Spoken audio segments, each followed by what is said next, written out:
तो अब सीटें बता दीजिए ये कितनी आएंगी। ये मैं 27 बता रहा में। हूँ कि अब की बार 450 350 से ऊपर आएंगे उत्तर प्रदेश में। इतना कॉन्फिडेंस है कैसे भाई कह सकते हैं? बसपा पिछली बार तो 150 बसपा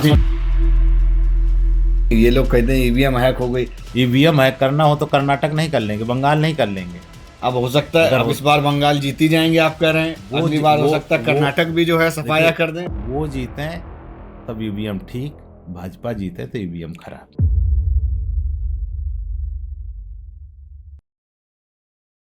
2027 में भाजपा कितना जीतेगी?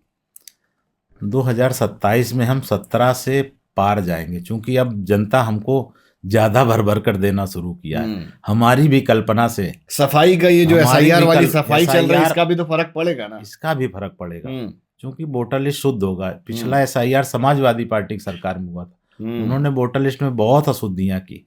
इसलिए पूरे देश का आप देखिए, वोटर का जब मतदान प्रतिशत आता है तो उत्तर प्रदेश में 50-52 करते करते हम लोगों का दम फूल जाता है। बाकी सब जगह 65, 70, 80, 82 जाता है। वहाँ की वोटर लिस्ट शुद्ध है। इस बार अशुद्धि लगभग 4 करोड़, जो 15 करोड़ 44 लाख मतदाता हैं उत्तर प्रदेश में, और लगभग 4 करोड़ लोग, ये लोग 3 करोड़ से ऊपर लोग अभी मैप्ड नहीं हो पाए, या तो मृतक हैं या शिफ्ट हो गए हैं या डबल थे, डुप्लीकेसी या डेथ, मतलब इन सब चीजों का था। इसको जो आंकड़ा आया है, और आपको एक और जानकारी जो मैं आंकड़े बता रहा हूँ कि सबसे ज्यादा अगर हमारे कानपुर क्षेत्र में बताइए 52 विधानसभाएं हैं, उनमें कन्नौज जिले में सबसे ज्यादा खेला हुआ है। ये मतलब कम हो रहे हैं लोग। हाँ, इसका जो मुझे लगता है कि जहां समाजवादी पार्टी अपने को लड़ने के इनके नेता तैयारी कराते हैं, ये कहीं से लाकर डबल तिबल ये सब वोटर दर्ज कराए हैं सबसे ज्यादा। हमारे पूरे सबसे कानपुर बुंदेलखंड क्षेत्र की सबसे ज्यादा अगर विधानसभाओं में, तो कन्नौज जिले में सबसे, और उस लोकसभा में लगभग लोकसभा का डाटा है या विधानसभा का है? 3,83,000 ये लोकसभा 285 उनकी लोकसभा में। हाँ, केवल कन्नौज जिले में 2,86,468 कम हो रहे हैं। यानी छिबरा मऊ विधानसभा में 1,26,617, तिरवा में 75,858 जी, कन्नौज में 83,796 जी। ये आंकड़ा समझिए। ये अंतर बता रहे हैं आप, क्या है ये इतने गणना प्रपत्र जो 11 तारीख तक की रिपोर्ट आई है, जिसमें लगभग इतने कम जमा हुए हैं, वितरित जो हुए इतने लोगों ने जमा नहीं किए, चूंकि और कहीं वोटर है ये जो इनके परिवार की सीटें आप देख लेना, मैनपुरी, इटावा मैनपुरी, इन सब में सबसे ज्यादा वोट कम होंगे। कारण कि सब लोग डबलिंग तिबलिंग।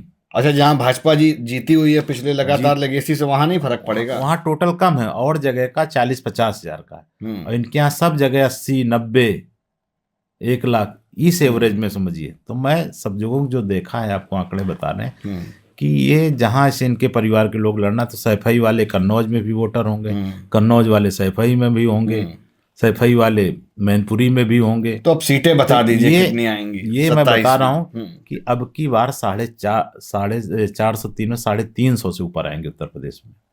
350 से ऊपर? 350 से ऊपर, तो मोटा मोटी 53 बची। अब 53 में वो सब दल आएंगे। 53 में सब दल एकदम पक्का वाली खबर है, बता रहा हूँ। इतना कॉन्फिडेंस है कैसे कह सकते हैं? पिछली बार तो 150 थी। सुनिए, बसपा 1 थी, कांग्रेस 2 थी, और समाजवादी पार्टी के 110 के आसपास थी।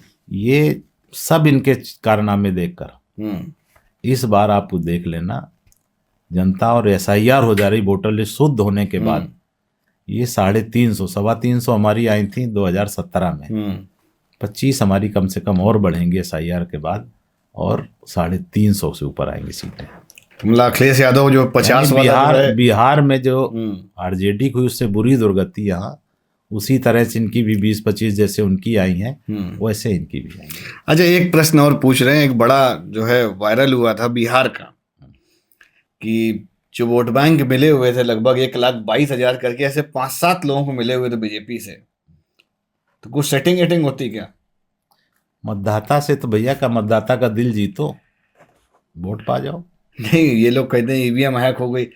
लगातार कम से कम मैं स्क्रीन में दिखाऊंगा अभी, सुन कम से कम 7 लोगों के ऐसे थे कि 1,22,000 में ही 200-300 ऊपर नीचे थे। मैं कांग्रेस को कहता हूँ, तो व्हाट्सएप करा हुआ तो नहीं था। सुनिए, कांग्रेस हल्ला मचाती है। हाँ, दिल्ली में कई बार से वो एक भी सीट नहीं पाते हैं, बंगाल में एक भी नहीं पाते हैं। कांग्रेस का तो हालांकि उत्तर प्रदेश में रोल नहीं है, उत्तर प्रदेश में रोल समाजवादी पार्टी का कभी वहाँ बंगाल में एक भी नहीं पाएंगे, वहाँ कभी आलोचना नहीं करेंगे, क्योंकि ममता दीदी है।